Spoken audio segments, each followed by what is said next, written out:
Los tiburones están aprendiendo a acercarse a los barcos pesqueros en busca de comida. Este fenómeno está generando encuentros inesperados.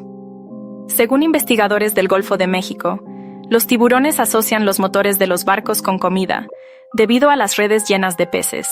Jasmine Graham, bióloga, explica que los humanos compiten con los tiburones por los mismos peces, lo que provoca encuentros desafortunados. Aunque es peligroso para los humanos, los tiburones sufren más. En Estados Unidos y Australia, su depredación afecta las zonas pesqueras. La Administración Nacional Oceánica y Atmosférica de Estados Unidos busca proteger las capturas sin dañar a los tiburones.